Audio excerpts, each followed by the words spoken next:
औज़ुबिल्लाहि मिनश्शैतानिर्रजीम बिस्मिल्लाहिर्रहमानिर्रहीम। अस्सलाम वालेकुम।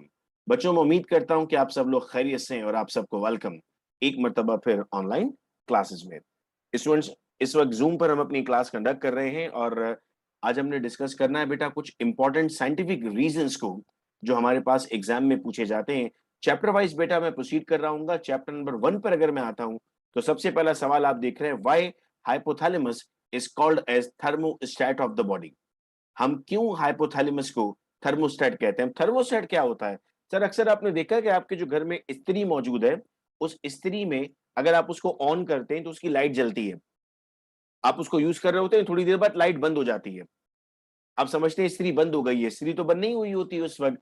क्या हुआ होता है बेसिकली सर? उस वक्त ये हुआ होता है कि आप जब उसको बंद बहुत देर तक आपने स्विच ऑन रखा होता है तो टेम्परेचर का मैक्सिमम लेवल पहुंच जाता है और मैक्सिमम लेवल पहुंचने के बाद वो अपने आप को ऑटोमेटिकली बंद कर देता है। ऑटोमेटिकली बंद कर रहा है, इसका मतलब ये कि उसकी बॉडी में कोई चीज लगी है, उसे हमने थर्मोस्टेट का नाम दिया है। सेम काम अगर आपकी बॉडी में हो रहा है तो आप कहते हैं कि आपकी बॉडी में भी थर्मोस्टेट लगा हुआ है। अब इसको मैं रीड कर देता हूं आपके सामने। Hypothalamus is called as thermostat of the body because it regulates the body temperature. Body का टेम्परेचर जब भी अप और डाउन हो रहा होता है, ऐसी सूरत में हम कहते हैं कि सर हमारे पास ये हाइपोथैलेमस है जो उसको दोबारा सेट पॉइंट पर लाता है। अगर मैं आपसे पूछूं बच्चों कि सेट पॉइंट कितना होता है तो क्या जवाब देंगे? आपके चैट इस वक्त मैं देख रहा हूं, तो आप लोग चैट पर बताते रहेंगे। मैंने सिर्फ इसको यूं कर दिया है कि मैं देख पा रहा हूं आप लोगों की चैट, ताकि गलत जवाब भी कोई प्रॉब्लम ना हो। सुकैना ने जवाब दिया, राफिया ने जवाब दिया, हुदैबिया शहर 37 डिग्री सेंटीग्रेड। खुशबक में टॉप 5 आंसर्स जिन्होंने दिए हैं उनको मैं यहाँ पर नाम उनका ले सकूंगा। निमरा ने जवाब दिया।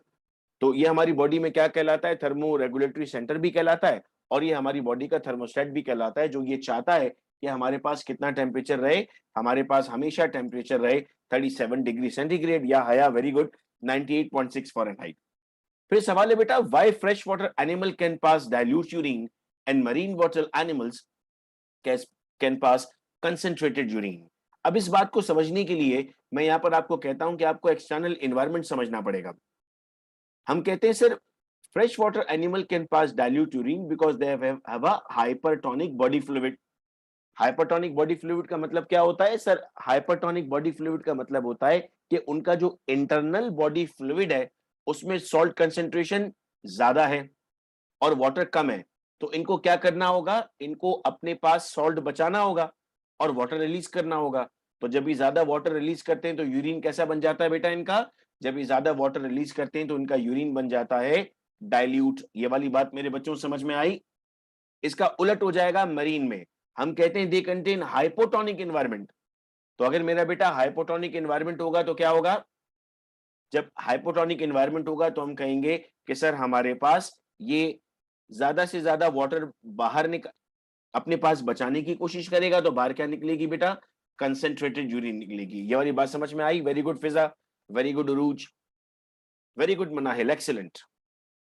चलो, अच्छा, इससे फायदा पता है क्या होगा? जब अच्छे तरह से आपके जहन में ये बैठ रहा है ना अभी और आप जूम पर डायरेक्ट डायरेक्ट मुझे जवाब दे रहे हो, तो एडवांटेज ये है कि अब एग्जाम में इससे रिलेटेड कोई भी सवाल अगर पूछ लिया जाएगा तो आपको उसमें प्रॉब्लम इंशाल्लाह नहीं होगी। अगला सवाल है, why moderate form of fever is good for health. सवाल किया जा रहा है कि हल्का सा अगर बुखार होता है आपको कभी, तो वो आपकी हेल्थ के लिए क्यों जरूरी है? आइए जवाब जानते हैं। Moderate form of fever is good for health because from this fever we know that any bacterial or viral infection is attacking your body and we prepare ourselves for the infection. So because of this moderate fever, this is good of health। यानी इसका मतलब ये है कि अगर आप हल्का सा बीमार होते हैं तो आपकी बॉडी में एक अलार्म बजता है, घंटी बजती है। ये घंटी क्या बताती है? घंटी बताती है कि भाई ये बहुत मुमकिन है कि आपको कोई इंफेक्शन होने वाला है, तो आपकी बॉडी का इम्यून सिस्टम एक्टिव हो जाता है। और जब मेरा बेटा इम्यून सिस्टम एक्टिव हो जाता है तो आपकी बॉडी अलार्म करती है। मतलब किसी ने घर में फायर अलार्म बजाया हुआ है तो फायर अलार्म बजना तो अच्छी बात है ना। फायर अलार्म का फायदा क्या होता है? फायर अलार्म से तो आपको पता लगता है आग लगी हुई है। ठीक है बेटा, ये वाली बात समझ में आई? ये समझ में आए मेरे बच्चों को? आप साथ साथ कमेंट करते रहना, चूंकि मेरी आदत रही है कि जितने भी बच्चे क्लास अटेंड कर रहे हैं मैं चाहूंगा कि उन सबको हर बात समझ में आ रही हो और मैं सबको जवाब दे सकूं। ठीक है मेरे बच्चों, अब आते हैं, आगे बढ़ते हैं। अब सवाल है, how does hydrostatic skeleton helps earthworm in locomotion. ये जो हाइड्रोस्टैटिक स्केलेटन है ये अर्थवर्म को कैसे मदद देता है लोकोमोशन में? तो आप जानते हैं कि 3 तरह के स्केलेटन होते हैं। एक को हम नाम देते हैं हाइड्रोस्टैटिक, एक को हम नाम देते हैं, फिजा बेटा हर सवाल के फौरन बाद बताया करो। आप 4 सवाल के बाद अगर पहला सवाल मुझसे पूछोगी तो काफी मुश्किल हो जाएगा मेरे लिए कि मैं आपको दोबारा से एक्सप्लेन कर सकूं, इसीलिए मैं हर क्वेश्चन के बाद आप लोगों से पूछूंगा। तो स्केलेटन की बेटा हमारे पास कितनी टाइप्स हैं? 3 टाइप्स हैं, एक्सो, एंडो और हाइड्रोस्टैटिक। एक्सो क्या होता है? ओरुबा, वेरी गुड, ये बाहर मौजूद होता है सर। एंडो क्या होता है सर? ये अंदर मौजूद होता है। एक्सो की एग्जाम्पल बताओ जल्दी से सारे बच्चे मुझे, एक्सो कहाँ होता है? एक्सोथर्मिक कहाँ मौजूद है? तुबा बेटा रेलिवेंट क्वेश्चंस करें, अभी टाइम मैनेजमेंट पर हम बात करेंगे। जैसे सर हमारे पास स्नेल है, सही है, ये बाहर होता है इसमें। आर्थ्रोपोड्स हैं, बाहर होता है इसमें। Excellent, very good. अच्छा, अगर मैं एंडोस्केलेटन पूछता हूं तो क्या एग्जांपल है बेटा एंडोस्केलेटन की? सर एंडोस्केलेटन की एग्जांपल में हमारे पास हम आ जाते हैं ह्यूमन। अच्छा, ये बात याद रखना सब लोग जरा कि जो एक्सोस्केलेटन है वो आपके पास नॉन लिविंग होता है और जो एंडोस्केलेटन है वो लिविंग होता है। क्या आपने कभी अपनी बोन्स को तब्दील किया है? कभी ऐसा हुआ कुछ शख्स जा रहा है, आप बोले भी कहां जा रहा है, आप कह रहे यार वो मैं अपनी हड्डियां बदल के आ रहा हूं, जरा मैं अपनी हड्डियां चेंज करके आता हूं। क्या कभी ऐसा हुआ है कि आपने अपनी हड्डियां चेंज की हैं? नेवर। वही हड्डियां आपके पास पड़ी हुई हैं जो बचपन से आपके पास हैं, आपके साथ साथ बढ़ रही हैं। लेकिन एक्सोस्केलेटन में कभी ऐसा आपने देखा घर में आप काम कर रहे हैं कोई और आपको जो कॉकरोच है उसके पर नजर आ रहे हैं, गिरे हुए पड़े होते हैं? कभी इससे नजर गुजरी है आपकी? तो इसका क्या मतलब है? वो कॉकरोच अपने पर रख के गया है कि मैं बाद में आके पहनूंगा, ऑफिस से वापस आके पहनूंगा? ऐसा तो नहीं है, उसने शट ऑफ किया है ऊपर। इस प्रोसेस को हम नाम देते हैं एक्डाइसिस या मोल्टिंग का। ठीक है, very good Urooj, excellent. Fiza, excellent. ये वाली बात समझ में आई आप लोगों को? तो अब आइए इसको पढ़ लेते हैं। Hydrostatic skeleton helps earth form in locomotion because hydrostatic skeleton is fluid filled. skeleton has two type of muscles, circular and longitudinal। देखो साइंटिफिक रीजन में साइंटिफिक बात लिखना भी जरूरी है आपको। These muscles exert pressure on the fluid body and help it to lengthen and shorten। this way the hydrostatic skeleton helps। अब इसमें बेटा अगर मैं आपको ये बात समझाऊं कि सर हमारे पास दो तरह के जो स्केलेटन थे, एक्सो और एंडो, उसमें डिफरेंट टाइप्स ऑफ मसल्स नहीं थे हमारे पास। लेकिन जब हम बात करते हैं कि हमारे पास एक पर्टिकुलर टाइप आती है जैसे आपने हाइड्रोस्टैटिक का नाम दिया है, तो ऐसी सूरत में आपके पास हम कहते हैं सर दो तरह के सेल्स आ जाएंगे, सर्कुलर और लॉन्गिट्यूडनल। इसकी वजह से ये मूव कर सकेगा। ये वाली बात समझ में आ गई सबको?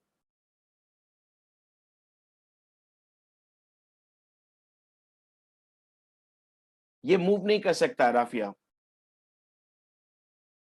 इसीलिए आप इसकी लाइफ की बात नहीं करते हैं। आप कहते हैं कि बस ये जर्नली उसके अंदर मौजूद होता है, इसकी कोई पर्टिकुलर लाइफ नहीं है। अगला सवाल है, what causes muscle fatigue during exercise? Exercise की है कभी आप लोगों ने? एक्सरसाइज करते हैं बच्चों कभी?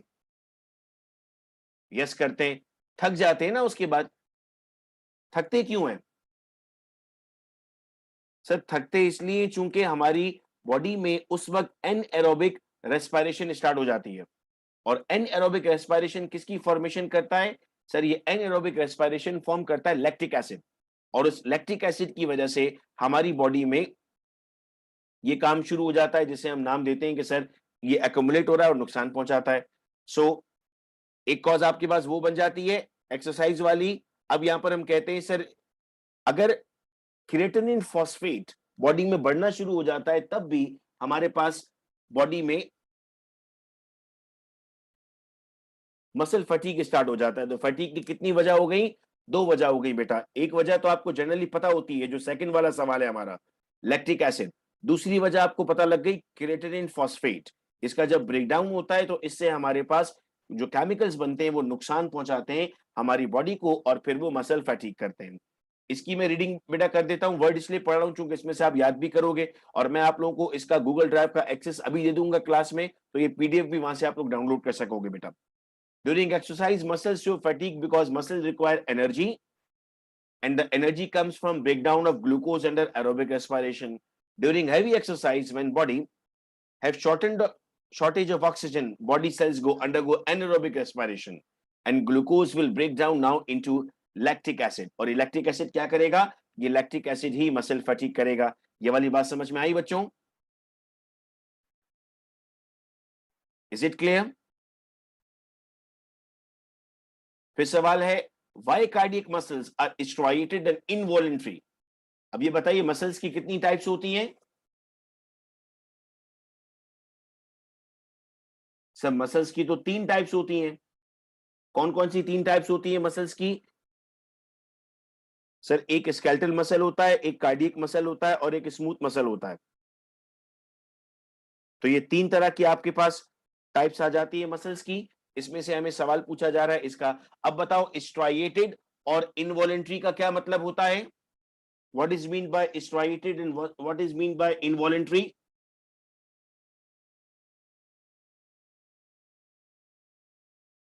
तो हम कहते हैं कि सर स्ट्राइएटेड मसल्स का मतलब होता है हमारे पास जिनमें स्ट्राइएशन पैटर्न्स मौजूद होंगे, यानी लाइट और डार्क बैंड मौजूद होंगे। और इनवॉलंटरी का मतलब होता है जो कंट्रोल में नहीं है। क्या आप अपने दिल के धड़कने को रोक सकते हैं? नहीं। ये ऐसी मजाकतन हम लोगों को कहते हैं ना, मेरा दिल तुम्हारे लिए धड़कता है या मेरा दिल तुम्हारी वजह से धड़कता है। ऐसा साइंस में कोई एविडेंस नहीं है। दिल आपका सोच रहा होता है कि यार ये कैसी बातें कर रहा है मेरे लिए, कि दिल इससे धड़क रहा है उसके धड़क रहा है, मैं तो अपनी मर्जी से धड़कता हूं। तो दिल हमारा अपनी मर्जी से धड़क रहा है मेरे बच्चों। ठीक है। अब सवाल है क्यों ऐसा है, आइए पढ़ते हैं। Cardiac muscles are striated and involuntary because the actin and myosin are arranged in sarcomere like a skeletal muscle। तो सार्कोमेर्स मौजूद हैं। सार्कोमेर के अंदर एक्टिन मायोसिन स्ट्राइएशन देते हैं। And they are also involuntary in the function because it forms only the wall of heart pumping through involuntary movement। ये जो contraction आ रही है रिदम की, ये आपके, अच्छा अब आपने ये पढ़ा ऑटोनॉमिक नर्वस सिस्टम होता है ANS जिसे हम कहते हैं। तो मैं इस बच्चों को ऐसे याद कराता हूं, ऑटोनॉमिक नर्वस सिस्टम या ऑटोमेटिक। तो जितने भी काम बॉडी के अंदर ऑटोमेटिक हो रहे हैं ना, वो आपके पास ऑटोनॉमिक नर्वस सिस्टम से होते हैं। ठीक है, ये वाली बात समझ में आई? चलो नेक्स्ट चैप्टर पे लेकर जाता हूं अब आप लोगों को। Why nervous coordination is called as the quickest way of coordination? ये जो नर्वस कोऑर्डिनेशन है इसको क्विकेस्ट कहते हैं, केमिकल कोऑर्डिनेशन को स्लो कहते हैं। तो nervous coordination is called as the quickest way of communication with the body because in here communication takes place by electrochemical messages. अगर आपकी तरफ कोई कोई चीज फेंकता है तो फौरन आंख बंद कर देते हो। जब मैं क्लास में बात कर रहा होता हूं तो बच्चों की आंखों की तरफ कोई चीज फेंकता हूं तो फौरन बंद करते हैं, चूंकि उनकी बॉडी में इलेक्ट्रोकेमिकल रिएक्शंस बढ़ने, इसको हम रिफ्लेक्स एक्शन कहते हैं, और ये फौरी तौर पर होता है। इसके लिए आपको बहुत ज्यादा टाइम नहीं लगाना होता। ये वाला सवाल समझ में आया बच्चों? ठीक है। Which hormone is release from adrenal medulla and why it is called as emergency hormone? अभी सब लोग सुकून से बैठ के अपने घर पे क्लास ले रहे हो ना। हो सकता है कोई बेड पर बैठा हुआ होगा, कोई सोफे पर लेटा हुआ होगा, कोई कुछ खा रहा होगा, कोई पानी पी रहा होगा, किसी के साथ भाई बहन आसपास मौजूद होंगे। इस तरह से आप सब लोग बड़े सुकून के साथ पंखे के नीचे बैठकर क्लास ले रहे होंगे। मैं आपको कहता हूं उठ के भागो। क्या आप में से कोई उठ के भागेगा? नहीं भागेंगे। लेकिन अगर अल्लाह नहीं करे कि आपके घर में अभी कोई जानवर आ जाता, कुत्ता आ जाता, तो अब आप क्या करेंगे? अब नहीं भागेंगे या उस कुत्ते को बोलेंगे आओ मेरे साथ बैठ जाओ? अब तो तेजी से भागेंगे। अब आपके कमर में भी दर्द नहीं हो रहा, पाँव में भी दर्द नहीं हो रहा, कुछ भी नहीं हो रहा। ठीक है। तो अभी तो कोई टेंशन ही नहीं हो रही है आपको। क्यों नहीं हो रही? क्योंकि आपकी बॉडी ने उस वक्त एक खास किस्म का एंजाइम रिलीज किया, उसका नाम एड्रिनल मेडुला से था, वो एड्रिनलिन है बेटा। उस एड्रिनलिन की वजह से आप तेज भागे हो, तभी उसको इमरजेंसी हार्मोन कहते हैं हम। So the epinephrine and norepinephrine hormones are released from adrenal medulla. They are also called as emergency hormone because it released under the influence of sympathetic nervous system in fight or flight condition. That is called as emergency condition. अभी मैं बोलूं 3 घंटे बैठ के लिखना है, कोई भी नहीं लिखेगा। लेकिन अगर ये पेपर होगा तो आपने देखा है 3 घंटे पेपर पर बैठ के लिखते हैं, और जैसे ही पेपर खत्म हो जाता है वो फिर उंगलियां मरोड़ रहे होते हैं, आवाजें निकाल रहे हैं, हाय अल्लाह थक गया, हाय अल्लाह थक गई। भाई आप 3 घंटे तो कुछ भी नहीं किया आपने, चूंकि वो 3 घंटे आपकी बॉडी में ये टेंशन थी, इमरजेंसी हार्मोन रिलीज हुआ हुआ था। ठीक है, ये बात समझ में आई? फिर सवाल आया मेरे बच्चों, how does pancreas regulate the amount of blood sugar? ये पेनक्रियास हमारी बॉडी में अमाउंट ऑफ शुगर को कैसे रेगुलेट करता है? हम कहते हैं सर पेनक्रियास, वैसे पेनक्रियास का क्या ताल्लुक बनेगा यहाँ पर, अगर मैं चैट पर आप लोगों से पूछता हूं तो थोड़ा नजदीक तरीन का ताल्लुक बताओ बच्चों। सर ताल्लुक ये बनेगा कि जो पेनक्रियाज है हमारे पास, इसके अंदर इंसुलिन और ग्लूकागॉन की हम बात कर रहे हैं ना, इसी में से निकलता है ये। तो अगर शुगर लेवल बढ़ेगा तो इंसुलिन निकल के उसको कम करने की कोशिश करेगा। तो देखो हम क्या लिखते हैं, pancreas regulate the amount of blood sugar because pancreas have a special kind of cells, alpha and beta, which secrete glucagon and insulin respectively. When glucose level is low, then glucagon is secreted. As a consequence, amino acids are converted to glucose and now the condition is normal. Insulin जब निकलेगा, जब higher होगी, तो ये आपको घुमा फिरा कर बात पूछ सकता है कि अगर ग्लूकोज बढ़ रहा है तो इंसुलिन आएगा और ग्लूकोज कम हो रहा है तो ग्लूकागॉन आएगा। इसको आप पॉजिटिव नेगेटिव फीडबैक में भी पढ़ते हो कि अगर इंसुलिन बढ़ रहा है और ग्लूकोज बढ़ रहा है तो इंसुलिन निकलेगा। ये कौन सा फीडबैक है? ये नेगेटिव फीडबैक हो जाता है। ठीक है, ये वाली बात समझ में आ रही है?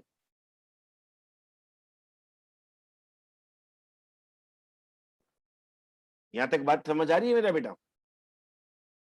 चलो शाबाश, सब लोग यस यस लिखो। जरगम बेटा फिर रिपीट कर रहा हूं, जितना ज्यादा ग्लूकोज होगा इंसुलिन उसको कम करना चाहेगा बेटा। शाबाश शाबाश शाबाश शाबाश। सारे फ्यूचर के डॉक्टर्स इस वक्त मुझे सुन रहे हैं।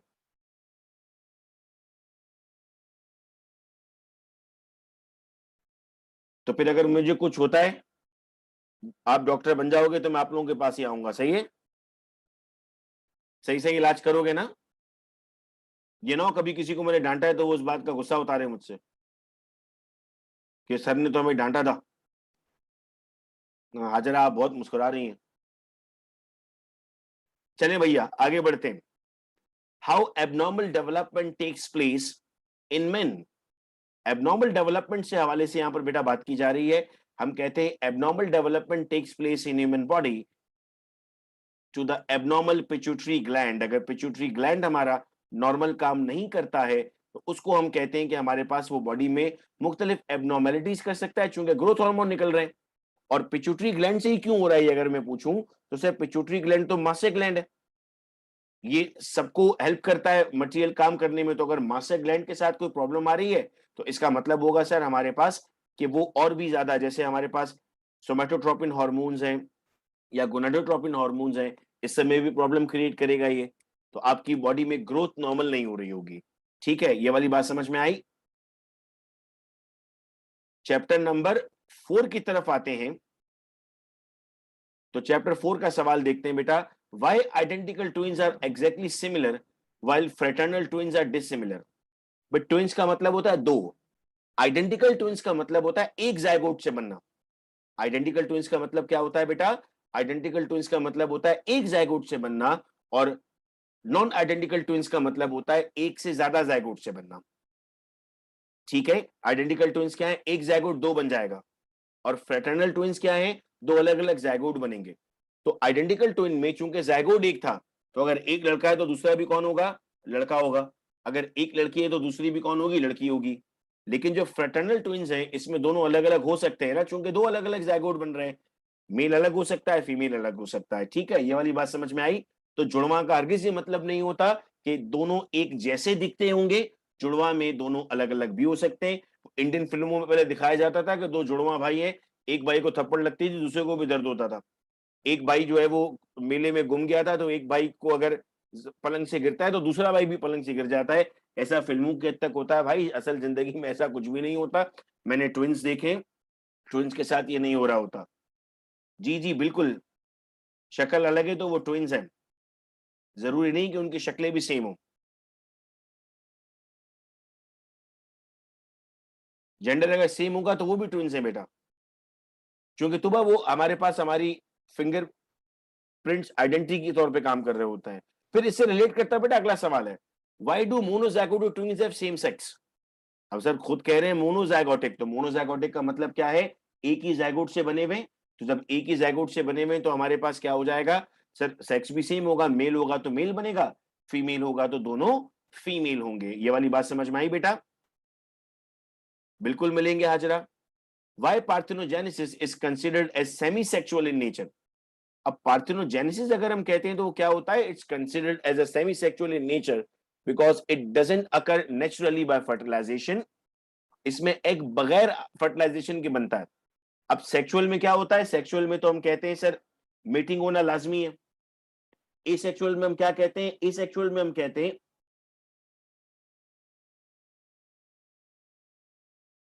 कि हमारे पास सिंगल पेरेंट होता है। अब इसमें ऐसा मामला भी नहीं है, पेरेंट भी दो है, लेकिन हाफ परफॉर्म कर रहा है, तो तभी हमने इसको नाम दे दिया सेमी सेक्सुअल का। ठीक है, ये वाली बात समझ में आई?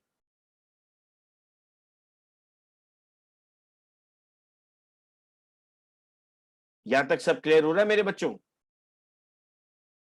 फिर चैप्टर 5 में ऐसा कोई साइंटिफिक रीजन नहीं है। 6, 7, 8 मोस्टली बॉटनी के टॉपिक्स रखते हैं, तो इसीलिए फिर चैप्टर 9 इस वक्त आपको नजर आ रहा है। और बेटा तैयबा या तूबा, आप अभी सवाल कर रहे थे डीएनए के हवाले से, तो वो यहां पर बेटा मैं उसको एक्सप्लेन करता हूं। Why is DNA fingerprinting perform? DNA fingerprinting क्यों परफॉर्म की जाती है, या डीएनए फिंगरप्रिंटिंग से क्या मुराद होती है? आपकी फिंगरप्रिंट सबकी अलग अलग है ना, आपकी हर उंगली की प्रिंट अलग है, ऐसे ही है। तो कभी अगर आइडेंटिफाई करना होता है गलती किसने की है, चोरी किसने की है, तो कैसे पता लगता है? फिंगरप्रिंट से ही पता लगाते हैं। फिंगरप्रिंट चेक करते हैं, जिसके फिंगरप्रिंट्स सेम आते हैं उससे हम आइडेंटिफाई कर लेते हैं कि चोरी इसी ने की होगी या ये नुकसान जो हुआ है वो इसी से हो रहा है। डीएनए का भी ऐसा ही होता है ना। अगर आपको पहचानना है, आप सपोज करो एक अजीब सी सिचुएशन में आपके सामने लाता हूं कि एक जगह पर हॉस्पिटल में एक साथ 10 बच्चे डिलीवर हुए डिफरेंट फैमिलीज के। वो 10 के 10 बच्चे एक साथ पड़े हुए थे, सब पे टैगिंग हुई हुई थी कौन सा बच्चा किसका है। अचानक क्या हुआ? हॉस्पिटल में आग लग गई, लाइट चली गई, भगदड़ मच गई, सारे झूले मिक्स हो गए। अब 10 फैमिलीज बाहर खड़ी हुई हैं और 10 बच्चे अंदर झूलों में। अब कैसे पहचानेंगे कौन सा बच्चा किसका है? शक्ल तो नहीं मिलेगी, बच्चे की शक्ल तो एक जैसी होती है। अब तो फंस गए, कौन किसका बच्चा है कैसे लेके जाएं? तो सर हम कहते हैं डीएनए टेस्ट करेंगे। तो डीएनए का एक पर्टिकुलर पार्ट होता है जो आपकी फिंगर प्रिंटिंग के तौर पे काम करता है। तो इसीलिए डीएनए फिंगर प्रिंटिंग परफॉर्म की जाती है आइडेंटिफाई करने के लिए कि कौन क्या है। ठीक है बेटा। अब देखो फिर इसके बाद दूसरा सवाल है, how DNA finger printing help in solving the criminal cases? जो लोग क्रिमिनल एक्टिविटी करते हैं उनको भी पहचान सकते हैं ना हम डीएनए फिंगर प्रिंटिंग से। कैसे पहचानेंगे भाई? अगर मिसाल के तौर पर वो आपने सीआईडी देखा होगा, सीआईडी में डॉक्टर साहब होते हैं, डॉक्टर सालों के, जिनके पास हर केस को सॉल्व करने के लिए कुछ 6-8 चीजें मौजूद हैं। और एक दया होते थे जो थप्पड़ मार के सारे फैसले समझा देते थे, हुआ क्या, दरवाजे भी तोड़ते थे। एसीबी प्रद्युमन भी था, देखा होगा ये सब आप लोगों ने। डॉक्टर त्रिपाठी साहब जो है वो, तो वो डॉक्टर त्रिपाठी में आपने देखा है वो बता देते हैं कि किसने सांप, कौन सा सांप था, सांप सुबह में क्या खाता था, क्या पहनता था, कहाँ रहता था, सांप के भाई का नाम क्या था, बहन का नाम क्या था, वो सब वहां पे खड़े खड़े बता रहा होता है। तो वो भी बेसिकली ये थॉट आपको देना चाह रहा है कि जी हम क्रिमिनल केसेस सॉल्व करने के लिए भी डीएनए की बात कर रहे होते हैं कि डीएनए की मदद से हम क्रिमिनल केसेस किस तरह सॉल्व कर सकते हैं। हाँ डॉक्टर तारिका, जो अभी आप बता रहे हो। चलो तो ये वाली बात भी आ गई भाई समझ में। ये मिसालें आपको पेपर में याद आ रही होंगी और बड़ा इंटरेस्टिंगली पेपर दे रहे होगे आप खुशी खुशी पेपर दोगे कि यार ये तो सब हम लोगों ने सुना था, ये सब तो हम लोगों ने पढ़ा था। तो चलें भाई आगे बढ़े। अब चैप्टर 10 पर आओ। तो चैप्टर 10 में लिमार्क के ऑब्जेक्शन पूछे गए कि जी लिमार्क पर हमने क्या और क्यों ऑब्जेक्शन लगाए। भाई लिमार्क ने क्या कहा था? लिमार्क ने कहा था कि एक मर्तबा अगर कोई कैरेक्टर आपकी बॉडी में आ गया तो आपको वो हमेशा आगे बढ़ेगा, यही कहा था लिमार्क ने। लेकिन फिर इसमें ऑब्जेक्शन ये लगे थे कि भाई आपने ये अक्सर देखा है कि अगर आपकी अम्मी ने एयर बोरिंग की है या नोज बोरिंग की है या आपने की है, तो क्या आने वाली नस्ल में ट्रांसफर होगा ये? क्या बच्ची का पहले से कान छिदा हुआ होगा या लड़की का कान छिदा हुआ होगा? नहीं। मेल्स में सर्कमसिशन होती है ना, क्या वो आगे जाकर ट्रांसफॉर्म रहती है? क्या अगली नस्ल में फिर सर्कमसिशन हुई भी आती है? नहीं, हर मर्तबा सर्कमसिशन की जाती है। तो क्यों नहीं पहुंचता आगे? This were the objection. वैसे बाय द वे जवाब क्या आता है इस ऑब्जेक्शन का? इस ऑब्जेक्शन का जवाब ये था कि सर हमारे पास दो तरह के सेल्स होते हैं, उसको हम नाम देते हैं, शाबाश वेरी गुड उरूज, उसको हम नाम देते हैं जर्म सेल्स और सोमेटिक सेल्स। अगर कोई चेंज मेरे बच्चों जर्म सेल में आता है तो वो आगे ट्रांसफॉर्म होगा, अगर सोमेटिक सेल में कोई चेंज है तो वो आगे ट्रांसफॉर्म नहीं होगा। ये बात याद रहेगी आप लोगों को। वेरी गुड मरियम, यहां तक बात याद रहेगी आप लोगों को। इसके बाद वाले जो बेटा चैप्टर्स हैं उनमें कोई ऐसा साइंटिफिक रीजन मौजूद नहीं है जो साइंटिफिक रीजन के तौर पर आपके सामने आएगा। तो यहां तक की बात बेटा, उरूज इसका मतलब होता है कोई भी चेंज अगर आया है, मिसाल के तौर पर हाथ कट गया, हाथ में लग गया तो कोई नुकसान, जी बेटा सना हो जाएगा। अच्छा बच्चों, ये तो बात मैंने कर ली साइंटिफिक रीजन की। अब मैं कल फिर दोबारा आपकी जूम क्लास रखूंगा इसी तरह इंशाल्लाह, और अब कल की क्लास में हम बॉटनी के पेपर पे स्पेसिफिकली बात कर रहे होंगे, बॉटनी की और टाइम मैनेजमेंट पे भी हम बात करेंगे। परसों आपने बॉटनी का पेपर देना है ना, तो उसकी टाइम मैनेजमेंट की भी हम बात कर लेंगे कि टाइम हमारे पास कितना होगा, एमसीक्यूज को कैसे टाइम देना होगा। अच्छा, एमसीक्यूज की बॉटनी की वीडियो मैं ऑलरेडी चैनल पर अपलोड कर चुका हूं, तो अगर आप मेरे यूट्यूब चैनल पर जाते हैं और यूट्यूब चैनल पर आप जाकर सर्च करते हैं, तो मैं इस वक्त अब मेरी आप लोगों को स्क्रीन नजर आ रही है इंटरनेट की?